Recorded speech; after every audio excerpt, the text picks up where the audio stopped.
വിശുദ്ധ ലൂക്കായുടെ സുവിശേഷം 22-ാം അധ്യായം. യേശുവിനെ വധിക്കാൻ ഗൂഢാലോചന.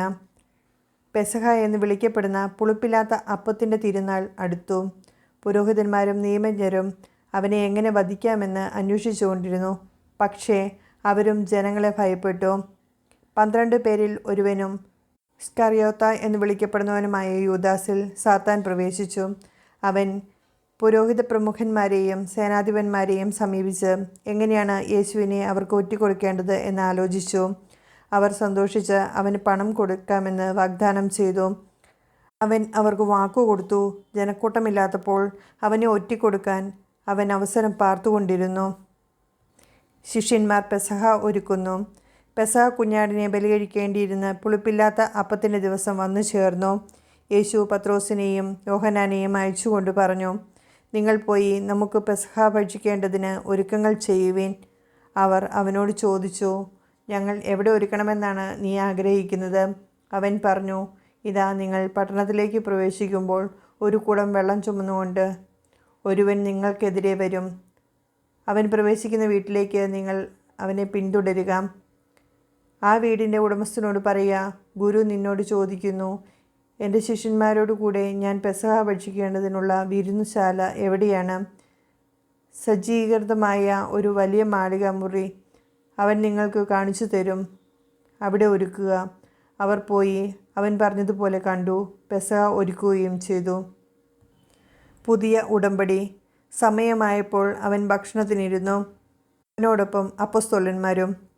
അവൻ അവരോട് പറഞ്ഞു, പീഡ അനുഭവിക്കുന്നതിന് മുമ്പ് നിങ്ങളോടുകൂടെ ഈ പെസഹ ഭക്ഷിക്കുന്നതിന് ഞാൻ അത്യധികം ആഗ്രഹിച്ചു. ഞാൻ നിങ്ങളോട് പറയുന്നു, ദൈവരാജ്യത്തിൽ ഇത് പൂർത്തിയാകുന്നതുവരെ ഞാൻ ഇനി ഇത് ഭക്ഷിക്കുകയില്ല. അവൻ പാനപാത്രം എടുത്ത് കൃതജ്ഞതാസ്തോത്രം ചെയ്തതിന് ശേഷം പറഞ്ഞു, ഇത് വാങ്ങി നിങ്ങൾ പങ്കുവയ്ക്കുവിൻ. ഞാൻ നിങ്ങളോട് പറയുന്നു, ഇപ്പോൾ മുതൽ ദൈവരാജ്യം വരുന്നതുവരെ മുന്തിരിയുടെ ഫലത്തിൽ നിന്ന് ഞാൻ പാനം ചെയ്യുകയില്ല. പിന്നെ അവൻ അപ്പമെടുത്ത് കൃതജ്ഞതാസ്തോത്രം ചെയ്ത് മുറിച്ച് അവർക്ക് കൊടുത്തുകൊണ്ട് അരുളി ചെയ്തു, ഇത് നിങ്ങൾക്ക് വേണ്ടി നൽകപ്പെടുന്ന എൻ്റെ ശരീരമാണ്. എൻ്റെ ഓർമ്മയ്ക്കായി ഇത് ചെയ്യുവിൻ. അപ്രകാരം തന്നെ അത്താഴശേഷം അവൻ പാനപാത്രം എടുത്തുകൊണ്ട് അരുളി ചെയ്തു, ഈ പാനപാത്രം നിങ്ങൾക്ക് വേണ്ടി ചിന്തപ്പെടുന്ന എൻ്റെ രക്തത്തിലുള്ള പുതിയ ഉടമ്പടിയാണ്. എന്നാൽ ഇതാ, എന്നെ ഒറ്റിക്കൊടുക്കുന്നവൻ്റെ കൈ എൻ്റെ അടുത്ത് മേശമേൽ തന്നെയുണ്ട്. നിശ്ചയിക്കപ്പെട്ടതുപോലെ മനുഷ്യപുത്രൻ പോകുന്നു. എന്നാൽ അവനെ ആര് ഒറ്റിക്കൊടുക്കുന്നുവോ ആ മനുഷ്യന് ദുരിതം. തങ്ങളിൽ ആരാണ് ഇത് ചെയ്യാനിരിക്കുന്നതെന്ന് അവർ പരസ്പരം ചോദിക്കാൻ തുടങ്ങി. ആരാണ് വലിയവൻ? തങ്ങളിൽ വലിയവൻ ആരാണ് എന്നൊരു തർക്കം അവരുടെ ഇടയിൽ ഉണ്ടായി. അപ്പോൾ അവൻ അവരോട് പറഞ്ഞു, വിജാതിയരുടെ മേൽ അവരുടെ രാജാക്കന്മാർ ആധിപത്യം അടിച്ചേൽപ്പിക്കുന്നു. തങ്ങളുടെ മേൽ അധികാരമുള്ളവരെ അവർ ഉപകാരികളായി കണക്കാക്കപ്പെടുകയും ചെയ്യുന്നു. എന്നാൽ നിങ്ങൾ അങ്ങനെയായിരിക്കരുത്. നിങ്ങളിൽ ഏറ്റവും വലിയവൻ ഏറ്റവും ചെറിയവനെപ്പോലെയും അധികാരമുള്ളവൻ ശുശ്രൂഷകനെപ്പോലെയും ആയിരിക്കണം. ആരാണ് വലിയവൻ? ഭക്ഷണത്തിനിരിക്കുന്നവനോ പരിചരിക്കുന്നവനോ? ഭക്ഷണത്തിനിരിക്കുന്നവനല്ലേ. ഞാനാകട്ടെ നിങ്ങളുടെ ഇടയിൽ പരിചരിക്കുന്നവനെപ്പോലെയാണ്. എൻ്റെ പരീക്ഷകളിൽ എന്നോട് കൂടെ നിരന്തരം ഉണ്ടായിരുന്നവരാണ് നിങ്ങൾ. എൻ്റെ പിതാവ് എനിക്ക് രാജ്യം കൽപ്പിച്ചു തന്നിരിക്കുന്നതുപോലെ ഞാൻ നിങ്ങൾക്കും തരുന്നു. അത് നിങ്ങൾ എൻ്റെ രാജ്യത്തിൽ എൻ്റെ മേശയിൽ നിന്ന് ഭക്ഷിക്കുകയും പാനം ചെയ്യുകയും സിംഹാസനങ്ങളിലിരുന്ന് ഇസ്രായേലിലെ 12 ഗോത്രങ്ങളെ വിധിക്കുകയും ചെയ്യുന്നതിന് വേണ്ടി അത്രേ. പത്രോസ് ഗുരുവിനെ നിഷേധിക്കും. ശിമയോൻ, ശിമയോൻ, ഇതാ, സാത്താൻ നിങ്ങളെ ഗോതമ്പ് പോലെ പാറ്റാൻ ഉദ്യമിച്ചു. എന്നാൽ നിന്റെ വിശ്വാസം ക്ഷയിക്കാതിരിക്കാൻ ഞാൻ നിനക്ക് വേണ്ടി പ്രാർത്ഥിച്ചു. നീ തിരിച്ചു വന്ന് നിന്റെ സഹോദരരെ ശക്തിപ്പെടുത്തണം. ശിമയോൻ പറഞ്ഞു, കർത്താവേ, നിന്റെ കൂടെ കാരാഗൃഹത്തിലേക്ക് പോവാനും മരിക്കാനും തയ്യാറാണ്. അവൻ പറഞ്ഞു, പത്രോസേ, ഞാൻ നിന്നോട് പറയുന്നു, നീ എന്നെ അറിയുകയില്ല എന്ന് 3 പ്രാവശ്യം നിഷേധിച്ച് പറയുന്നതിന് മുമ്പ് ഇന്ന് കോഴി കൂവുകയില്ല. പണവും വാളും കരുതുക. അനന്തരം അവൻ അവരോട് ചോദിച്ചു, ഞാൻ നിങ്ങളെ മടിശീലയോ ഭാണ്ഡമോ ചെരിപ്പോ ഇല്ലാത്ത അയച്ചപ്പോൾ നിങ്ങൾക്ക് എന്തിൻ്റെയെങ്കിലും കുറവുണ്ടായോ? അവർ പറഞ്ഞു, ഒന്നിനും കുറവുണ്ടായില്ല. അവൻ പറഞ്ഞു, എന്നാൽ ഇപ്പോൾ മടിശീലയുള്ളവൻ അതെടുക്കട്ടെ. അതുപോലെ തന്നെ ഭാണ്ഡവും. വാളില്ലാത്തവൻ സ്വന്തം കുപ്പായം വിറ്റ് വാൾ വാങ്ങട്ടെ. ഞാൻ നിങ്ങളോട് പറയുന്നു, അവൻ നിയമലംഘകരോട് കൂടെ എണ്ണപ്പെട്ടു എന്ന് എഴുതപ്പെട്ടിരിക്കുന്നത് എന്നിൽ നിവൃത്തിയാകേണ്ടിയിരിക്കുന്നു. എന്തെന്നാൽ എന്നെപ്പറ്റി എഴുതപ്പെട്ടിരിക്കുന്നത് പൂർത്തിയാകേണ്ടതാണ്. അവർ പറഞ്ഞു, കർത്താവേ, ഇതാ ഇവിടെ 2 വാളുണ്ട്. അവൻ പറഞ്ഞു, മതി. ഗെത്സമനിൽ പ്രാർത്ഥിക്കുന്നു. അവൻ പുറത്തു വന്ന് പതിവ് പോലെ ഒലിവ് മലയിലേക്ക് പോയി. ശിഷ്യന്മാരും അവനെ പിന്തുടർന്നു. അവിടെ എത്തിയപ്പോൾ അവൻ അവരോട് പറഞ്ഞു, നിങ്ങൾ പരീക്ഷയിൽ ഉൾപ്പെടാതിരിക്കാൻ പ്രാർത്ഥിക്കുവേൻ. അവൻ അവരിൽ നിന്ന് ഒരു കല്ലേറ് ദൂരം മാറി മുട്ടിന്മേൽ വീണ് പ്രാർത്ഥിച്ചു, പിതാവേ, അങ്ങേക്ക് ഇഷ്ടമെങ്കിൽ ഈ പാനപാത്രം എന്നിൽ നിന്നും അകറ്റണമേ. എങ്കിലും എൻ്റെ ഹിതമല്ല, അവിടുത്തെ ഹിതം നിറവേറട്ടെ. അപ്പോൾ അവനെ ശക്തിപ്പെടുത്താൻ സ്വർഗത്തിൽ നിന്ന് ഒരു ദൂതൻ പ്രത്യക്ഷപ്പെട്ടു. അവൻ തീവ്രവേദനയിൽ മുഴുകി കൂടുതൽ തീക്ഷ്ണമായി പ്രാർത്ഥിച്ചു. അവൻ്റെ വിയർപ്പ് രക്തത്തുള്ളികൾ പോലെ നിലത്തു വീണു. അവൻ പ്രാർത്ഥന കഴിഞ്ഞ് എഴുന്നേറ്റ് ശിഷ്യന്മാരുടെ അടുത്ത് വന്നപ്പോൾ അവർ വ്യസനം നിമിത്തം തളർന്ന് ഉറങ്ങുന്നത് കണ്ടു. അവൻ അവരോട് ചോദിച്ചു, നിങ്ങൾ ഉറങ്ങുന്നതെന്ത്? പരീക്ഷയിൽ അകപ്പെടാതിരിക്കാൻ ഉണർന്നിരുന്ന് പ്രാർത്ഥിക്കുവിൻ. യൂദാസ് യേശുവിനെ ഒറ്റിക്കൊടുക്കുന്നു.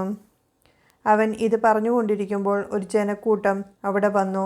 12 പേരിൽ ഒരുവനായ യൂദാസാണ് അവരുടെ മുന്നിൽ നടന്നിരുന്നത്. യേശുവിനെ ചുംബിക്കാൻ അവൻ മുന്നോട്ട് വന്നു. യേശു അവനോട് ചോദിച്ചു, യൂദാസേ, ചുംബനം കൊണ്ടോ നീ മനുഷ്യപുത്രനെ ഒറ്റിക്കൊടുക്കുന്നത്? എന്താണ് സംഭവിക്കാൻ പോകുന്നത് എന്ന് കണ്ടപ്പോൾ യേശുവിനോട് കൂടെയുണ്ടായിരുന്നവർ, കർത്താവേ, ഞങ്ങൾ വാളെടുത്ത് വെട്ടട്ടെയോ എന്ന് ചോദിച്ചു. അവരിൽ ഒരുവൻ പ്രധാന പുരോഹിതൻ്റെ സേവകനെ വെട്ടി അവൻ്റെ വലത് ചെവി ഛേദിച്ചു. അത് കണ്ട് യേശു പറഞ്ഞു, നിർത്തൂ.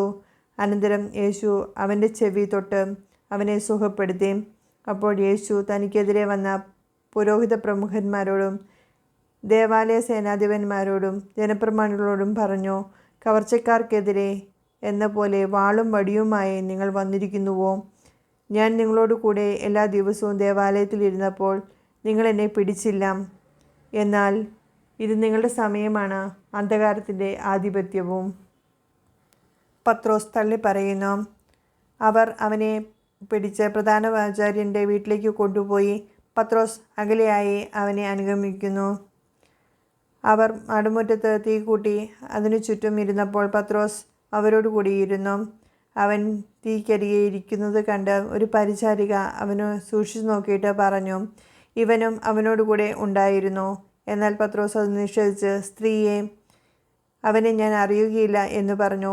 അല്പം കഴിഞ്ഞ് വേറൊരാൾ പത്രോസിനെ കണ്ടിട്ട് പറഞ്ഞു, നീയും അവരിൽ ഒരുവനാണ്. അപ്പോൾ അവൻ പറഞ്ഞു, മനുഷ്യ, ഞാനല്ല. ഏകദേശം 1 മണിക്കൂർ കഴിഞ്ഞ് വേറൊരാൾ ഉറപ്പിച്ചു പറഞ്ഞു, തീർച്ചയായും ഈ മനുഷ്യനും അവനോട് കൂടിയായിരുന്നു. ഇവനും ഗലീലക്കാരനാണല്ലോ. പത്രോസ് പറഞ്ഞു, മനുഷ്യ, ഈ പറയുന്നത് എന്താണെന്ന് എനിക്ക് അറിഞ്ഞുകൂടാ. അവൻ ഇത് പറഞ്ഞു കൊണ്ടിരിക്കുമ്പോൾ തന്നെ കോഴി കൂവി. കർത്താവ് പത്രോസിന് നേരെ തിരിഞ്ഞ് അവനെ നോക്കി, ഇന്ന് കോഴി കൂവുന്നതിന് മുമ്പ് 3 പ്രാവശ്യം നീ എന്നെ നിഷേധിക്കുമെന്ന് കർത്താവ് പറഞ്ഞ വചനം അപ്പോൾ പത്രോസ് ഓർമ്മിച്ചു. അവൻ പുറത്തുപോയി മനംനൊന്ത് കരഞ്ഞു. യേശുവിനെ പരിഹസിക്കുന്നു. യേശുവിന് കാവൽ നിന്നിരുന്നവർ അവനെ പരിഹസിക്കുകയും അടിക്കുകയും ചെയ്തു. അവർ അവൻ്റെ കണ്ണുകൾ മൂടിക്കൊണ്ട്, അവനെ അടിച്ചവൻ ആരാണെന്ന് പ്രവചിക്കുക എന്ന് പറഞ്ഞു. അവർ അവനെ അധിക്ഷേപിച്ച് അവനെതിരായി പലതും പറഞ്ഞു. ന്യായാധിപ സംഘത്തിൻ്റെ മുമ്പാകെ വാദമായപ്പോൾ പുരോഹിത പ്രമുഖന്മാരും നിയമജ്ഞരും ഉൾപ്പെടുന്ന ജനപ്രമാണികളുടെ സംഘം സമ്മേളിച്ചു. അവർ അവനെ തങ്ങളുടെ സംഘത്തിലേക്ക് കൊണ്ടുവന്ന് പറഞ്ഞു, നീ ക്രിസ്തുവാണെങ്കിൽ ഇത് ഞങ്ങളോട് പറയുക. അവൻ അവരോട് പറഞ്ഞു, ഞാൻ പറഞ്ഞാൽ നിങ്ങൾ വിശ്വസിക്കുകയില്ല. ഞാൻ ചോദിച്ചാൽ നിങ്ങൾ ഉത്തരം തരികയുമില്ല. ഇപ്പോൾ മുതൽ മനുഷ്യപുത്രൻ ദൈവശക്തിയുടെ വലതുവശത്തിരിക്കും. അവരെല്ലാവരും കൂടെ ചോദിച്ചു, അങ്ങനെയെങ്കിൽ നീ മനുഷ്യപുത്രനാണോ? അവൻ പറഞ്ഞു, നിങ്ങൾ തന്നെ പറയുന്നല്ലോ ഞാനാണെന്ന്. അവർ പറഞ്ഞു, ഇനി നമുക്ക് വേറെ സാക്ഷ്യം എന്തിന്? അവൻ്റെ നാവിൽ നിന്ന് തന്നെ നാം കേട്ടുകഴിഞ്ഞു.